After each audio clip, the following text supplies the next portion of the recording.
right here, right now, though we do have some breaking news, because while it is about celebration, it is also now about policy. Let's go to our senior White House correspondent, Jim Acosta. And Jim, the president watching that parade, getting ready to come to the balls, but stopping in between to do some business.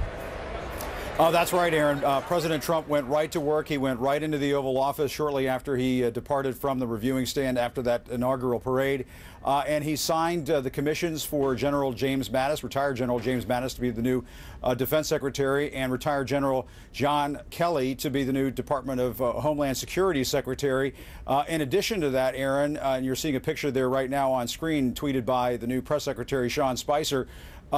President Trump also signed an executive order, and get this, there aren't many details to it, that quote unquote is to direct agencies to ease the burden of Obamacare.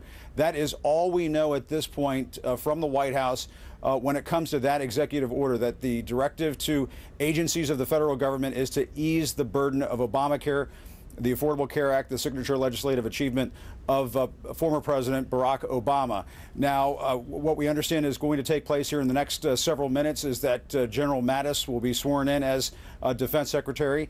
And then I think at that point, Aaron, you should start to see the President and First Lady show up at some of these balls later on tonight, Aaron. All right, thanks very much to you, Jim Acosta. And now, what does all this mean when you talk about these orders, these memos? Let's go to Jake Tapper and his panel to get some more on that. Jake. Thank you so much, Aaron. Well, let's start with David Axelrod. And David, the idea that one of his first executive actions would be to ease the burden of Obamacare as the transition takes place. I suppose it's not a surprise. This was one of his primary... And also one of the first initiatives of the Congress, but theirs has yet to be defined, and we need to see what this order is, because I think they want to suggest they're going to ease the burden of Obamacare, but they don't want to alarm people, millions and millions of people who have been the beneficiaries of Obamacare, that they're going to be eased out of those out of that program. So it'll be interesting to see if there's actual teeth to this order, or whether it is for purposes of signifying that he is at one with this effort to repeal Obamacare. I know one of our reporters in there, just to add a little bit more information. Sean Spicer, the White House press secretary, announced this. Read the quote that President Trump would be signing these executive orders, one making Mattis Secretary of Defense, one making General Kelly Secretary of the Department of Homeland Security, and then this executive order on Obamacare, quote, to ease the burden of Obamacare as we transition from repeal to replace. And the press asked, what does that mean? Sean Spicer did not respond, and instead called the pool into their first spray in the White House, which is where you saw President Trump in the Oval Office signing these documents.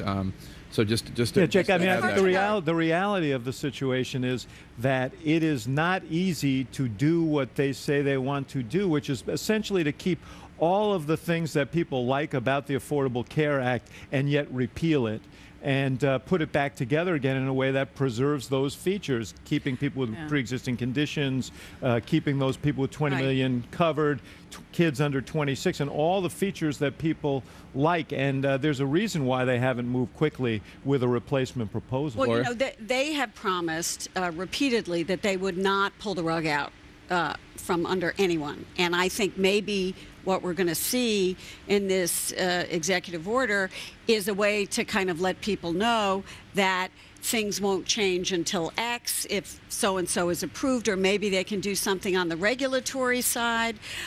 It's, you know, obviously this is something Congress has to deal with, but I think they're reading between the lines here. They may be trying to do something to assuage. I'll give you an example of something that's controversial. One second. I'm going to let you talk, but I just want to show you this the picture, and that is retired General James Mattis, Mad Dog Mattis, being sworn in as the Secretary of Defense, and you see you see Vice President Pence holding the Bible there, that photograph just having been released. I'm sorry, Senator Santorum. No, I mean, one example of that is having to do with deductibles. There's a very key provision that that the government helps to pays insurance companies to underwrite the cost of these ever-increasing deductibles. It's in the law, but Congress has never funded it, and Obama has always funded it to provide that support. I can't imagine that one of the things that President Trump is going to do if you look at the people who get that money, it's his voters. I mean, it's working class folks, and so now that could be that provision. I don't know if it is, but I'm saying that's an example of many of the bells and whistles that are attached to Obamacare that you've got to sort of leave in place until you have something to be able to replace it. And they probably want to do something to make sure that the insurance industry is okay, so that people are not afraid. There are how many states? 17 states with only one insurance company right now? Exactly. So that they want to make sure that people are not going to lose their insurance no matter what Congress passes. That's right. No, I was going to say, I think that whether there's probably a limited amount that he can do with an executive order. It's going to have to be done by the Congress. Sure. But it's significant that it was the first executive order. I think he's sending a Let's very clear listen message. in. Here's video from the Oval Office. All right. So first we're going to sign the commissions of Madison, General Madison, General Kelly. You guys look good. Thank you. Wow. Okay. This is for General Mattis. It was approved today, as you know. Where would you like that? Right here.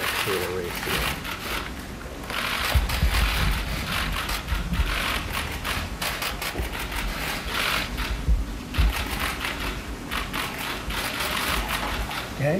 Next we'll do General Kelly. We'll take a different pen. Okay.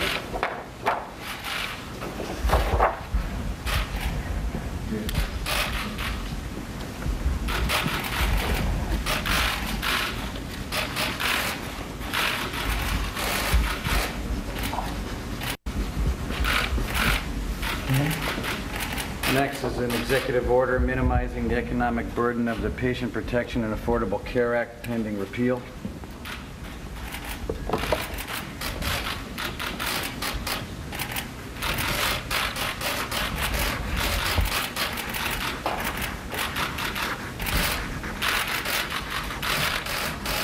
Okay?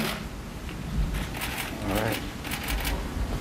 That's That's it. Thank you. Thank you all.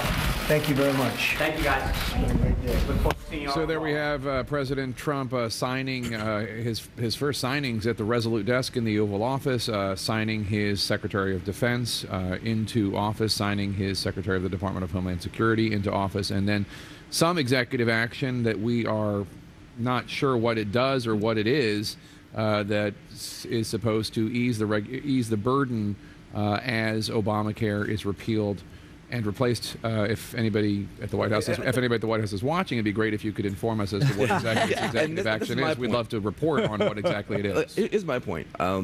In any hierarchy, you have people like Axelrod who are in the hierarchy. I was in the lowarchy, okay? I was a worker bee. You can't do stuff like that. If you just put some general thing out there with no guidance, it actually hurts the staff because people don't know what to do. And so this is somebody who's just a worker bee guy who was in the White House trying to do a good job every day. The executive orders are everything to you. And so to do some kind of symbolic, interesting, I'm playing to the base, do a press release, do a speech. Don't do an executive order that's going to. You have 1 million employees in the federal government, and you need more. But can I just say one thing, Senator? Because Senator Santorum, you're an opponent of Obamacare, but you also have expressed bafflement, if I may. That's a word I have expressed. I believe it is. You've expressed a bafflement that the Republicans in Congress were not better prepared for this moment when obviously this was going to happen, that Obamacare would be repealed and replaced. Yeah, no, and they're still working on that up on Capitol Hill. I've been up and talking to folks up there, and they still don't have a plan. And I think one of the reasons is, ultimately, it's not going to be a plan. Ultimately, it's going to be a series of steps. But one of the things they don't want is a comprehensive plan here in Washington, D.C. So it makes it really hard to take something that is a comprehensive plan and do it piece by piece. And that's why it's so difficult. We're going to take a very quick break. When we come back, we're going to go back to some of the inaugural ball. Stay with us. This is CNN's live coverage of the inauguration of President Trump.